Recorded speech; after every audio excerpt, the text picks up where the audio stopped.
Hello, Omar. My name's Ben. Do you mind if I examine your back? No. Can I ask you to stand up, please? And face me? With the patient standing and adequately exposed, inspect the posture from in front, the side, and from behind. Note any deformity, for example, rib hump or abnormal curvature.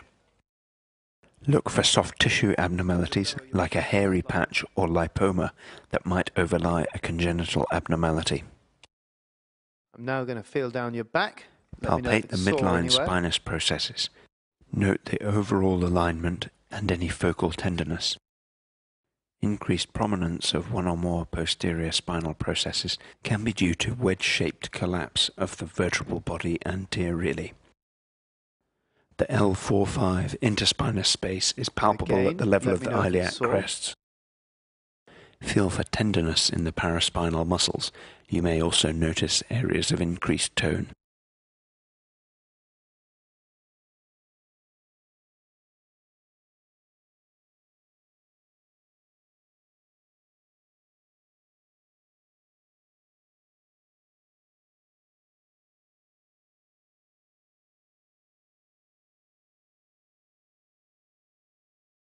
Now I'm going to tap over the bottom of your back. Let me know if it's sore. After warning the patient, lightly percuss the spine with your closed fist and note any tenderness. Just sit down on the couch for me. And cross your arms. And now I'd like you to look towards me. With the patient sitting Rotate like this, towards me. the pelvis cannot rotate. We're looking for rotation between the shoulders and the pelvis. Almost all of this occurs in the thoracic spine. Next we test flexion, most of which happens in the lumbar spine. I'd like you to keep your legs straight and bend over to touch your toes. Record how far down the legs the patient can reach. And back up. And take a step forward. Now, lean back as far as you can. Extension, again mostly a lumbar movement. Normal is 10 to 20 degrees beyond vertical. Face me. And now I'd like you to go down to the side like that as far as you can. This tests lateral flexion. Ask the patient to reach down each side, touching the outside of the leg as far down as possible, keeping the leg straight. And turn round. When examining forward flexion of the spine, it is difficult to separate this from hip flexion. In Schober's test, we isolate the component in the lumbar spine.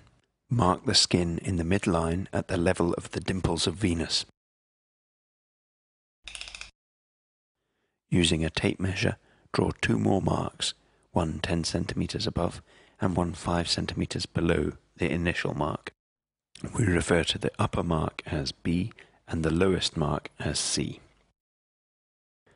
Place the end of the tape measure on the uppermost mark, B, and ask the patient to bend forward and touch their toes. Now keeping your legs straight, bend over. The distance from B to C should increase from 15 centimeters to more than 20 centimeters. Now we move on to the straight leg raise to test for tension in the L4, L5 and S1 nerve roots. With the patient lying supine, lift the foot to flex the hip passively, keeping the knee straight. Tell me if you get any pain at any stage. Determine if there is a limit caused by pain in the thigh or leg. It is normal to reach 80 or 90 degrees from the couch. If a limit is reached, support the limb just below the limit. I'm just going to bring your foot up. Let me know if that causes any discomfort. Pain due to nerve root tension should be reproduced by dorsiflexing the foot. For the tibial nerve stretch test, we flex the hip and knee. I'm now going to bring the leg up again. Then we gently extend the knee so that the tibial nerve bowstrings across the popliteal fossa. Let me know if it's painful. Press over the hamstring tendons at either side. Is that sore? No. And then over the nerve in the middle of the fossa. Is that sore? No. The test is positive if pain occurs when the nerve is pressed, but not the hamstring Now tendons. could you roll over onto your front? Lie the patient prone for the femoral nerve stretch test. I'm just going to bring this leg up. Flex the knee and then extend the hip. This stretches the I'm going to femoral lift this nerve. leg. Let me know if there's any pain. A positive test will cause pain in the back or front of the thigh. We don't demonstrate the flip test, which can be useful to differentiate between pain of nerve root tension and functional overlay. There are details in the textbook. Thank you very much.